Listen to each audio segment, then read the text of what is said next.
تیار ہے۔ یوم یحمى علیہا فی ناری جہنم، اللہ فرماتا ہے کہ ان کو تپایا جائے گا جہنم کی آگ سے، فتقوا بہا جباہہم وجنوبہم، ان کی پیٹھ کو اور ان کی پیشانیوں کو داغا جائے گا۔ السلام علیکم رحمۃ اللہ تعالی وبرکاتہ۔ ناظرین، آپ دیکھ رہے ہیں مصطفیٰ چینل۔ ویڈیو کو زیادہ سے زیادہ شیئر کر دیجئے۔ اگر آپ مصطفیٰ چینل پر نئے ہو تو چینل کو ضرور سبسکرائب بھی کر لیں۔ آئیے ہمارا آپ جانتے ہیں صدقہ اور زکوٰۃ کسے کہتے ہیں، اور زکوٰۃ کس کو دیں اور صدقہ کسے دیں۔ آئیے ہمارا آپ جانتے ہیں مفتی سلمان اجری صاحب سے۔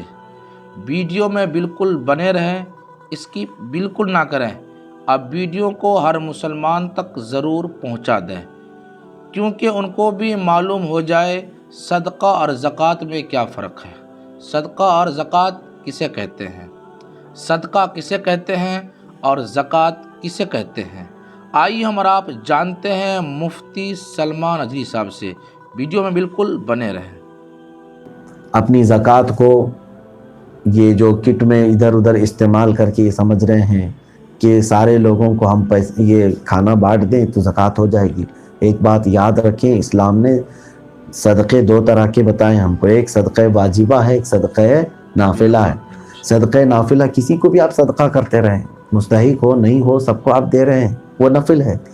لیکن صدقہ واجبہ جس کو زکوٰۃ کہتے ہیں، وہ آپ ہر کسی کو نہیں دے سکتے۔ قرآن نے جن کو کہا ہے انما الصدقات للفقراء والمساکین، صدقات واجبہ جو ہیں یہ فقراء مساکین کو، یعنی جن کے پاس نصاب کے برابر مال نہیں ہے، صرف ان کو ہی آپ دے سکتے ہیں۔ نصاب کیا ہے؟ 52.5 تولہ چاندی یا 7.5 تولہ سونا، یا ان میں سے کسی ایک کے برابر کی رقم جس کے پاس ہے اس کو مالک نصاب کہتے ہیں۔ مثال کے طور پر 52.5 تولہ چاندی کی قیمت اگر آج مارکیٹ میں 40,000 ہے فار ایگزامپل، تو جس کے پاس 40,000 سیونگ ہے تو مالک نصاب ہے، اس کو اگر آپ نے زکوٰۃ دیا تو آپ کی زکوٰۃ ادا ہی نہیں ہوئی، اللہ اکبر، آپ کی زکوٰۃ ادا نہیں ہوئی۔ تو مستحقین تک پہنچنا ایک بہت بڑی ذمہ داری ہے۔ یہ لوگ آسان سمجھ رہے ہیں، اور اسی طرح کسی جگہ ایک میلہ لگا کر سب کو بانٹ دیا اور سوچ رہے ہیں زکوٰۃ ادا ہو گئی۔ اگر اس میں سے کسی غیر مستحق نے لے لیا تو تمہاری زکوٰۃ ادا ہی نہیں ہوئی، اور تم پر وہ وبال ہمیشہ رہے گا زکوٰۃ نہ دینے کا۔ وہ کیا ہے؟ اللہ تعالیٰ نے فرمایا یکنزون الذہب والفضۃ ولا ينفقونها فی سبیل اللہ فبشرہم بعذاب علیم۔ جو لوگ سونا چاندی خزانے کے طور پر جمع کرتے ہیں اور اللہ کی راہ میں اس کی زکوٰۃ نہیں نکالتے، اللہ فرماتا ہے محبوب ان کو بشارت دے دیں کہ دردناک عذاب ان کے لیے تیار ہے۔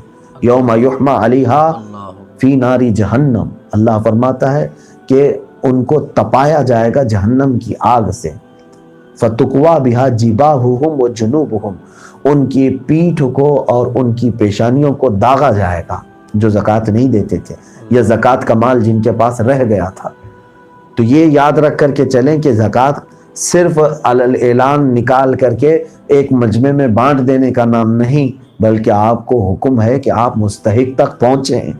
جب سیدنا ابوبکر صدیق رضی اللہ تعالیٰ عنہ خلافت کے منصب پر قائم ہو کر کے بھی جنگل میں موجود کسی معذور کو کھلانے کے لیے جا سکتے ہیں، وہ ایسے معذور کو جس کے ہاتھ پیر کٹے ہوئے ہیں، صدیق اکبر رضی اللہ تعالیٰ عنہ روزانہ وہاں جا کر اسے روٹیاں کھلا کر کے آتے تھے۔ تو جب وہ پہنچ سکتے ہیں مستحق تک تو آپ کو کیا ہے؟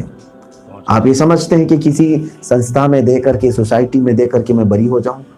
ہاں، میں یہاں پر انکار نہیں کروں گا، آپ اپنی زکوٰۃ کسی معتمد ادارے میں چاہیں تو دے سکتے ہیں جس پر آپ کو یقین ہے کہ یہ مستحقین تک میری زکوٰۃ کو پہنچائیں گے، آپ ان کو وکیل بنا سکتے ہیں۔ لیکن آج اس زکوٰۃ کا بھی ایک دھندا شروع ہو گیا ہے، بزنس شروع ہو گیا ہے۔ ہر کسی کو دیکھو وہ زکوٰۃ جمع کر کے فنڈنگ کر رہا ہے۔ کئی مدرسے بھی ایسے ہیں جن کے ہاں ضرورت سے زیادہ پیسے صرف بینک بیلنس ہیں، جمع ہیں، اور وہ زکوٰۃ بے انتہا جمع کر رہے ہیں۔ میرے عزیزو، یقیناً ہم مدارس کو زکوٰۃ دیتے ہیں، میں اس کا قائل ہوں کہ وہ جس طریقے سے اسلامی علوم پڑھنے والے طلباء کے لیے استعمال کرتے ہیں وہ مسائل مجھے معلوم ہیں، لیکن میں یہاں یہ کہنا چاہتا ہوں کہ زکوٰۃ کا مصرف صرف ایک نہیں ہے جہاں جا کر کے سب خزانے کے طور پر جمع ہو جائے. اب تو اسکول والے بھی زکوٰۃ لے رہے ہیں, بہت سارے ہاسپٹلوں والے اپنے ایک ٹرسٹ بنا کر کے اس میں زکوٰۃ جمع کر رہے ہیں. تو پھر وہ مستحقین کہاں ہیں؟ تمہارے رشتہ دار تو غربا اور مساکین میں ویسے پڑے ہوئے ہیں, آپ ان کو دیکھ ہی نہیں رہے. تو خیال ان کا بھی کریں, اور یاد رکھیں ان کے خیال کرنے سے اللہ تعالیٰ کی رحمتیں وسیع ہوں گی اور آپ کے گھر میں برکتیں اور کشادہ ہو جائیں گی. اللہ کریم ہم سب کو کہنے سننے سے زیادہ عمل کی توفیق عطا فرمائے. آمین آمین. تو آپ کو معلوم ہو گیا ہوگا کہ زکوٰۃ کس کو دیں اور زکوٰۃ کن کن لوگوں کو دینا چاہیے. ویڈیو میں اسی طرح بنے رہیے گا اور مصطفیٰ چینل کو سبسکرائب کر لیجئے. میں آپ کے لیے اسی طرح کے ویڈیو ہم لاتے رہیں گے. السلام علیکم ورحمۃ اللہ تعالی وبرکاتہ.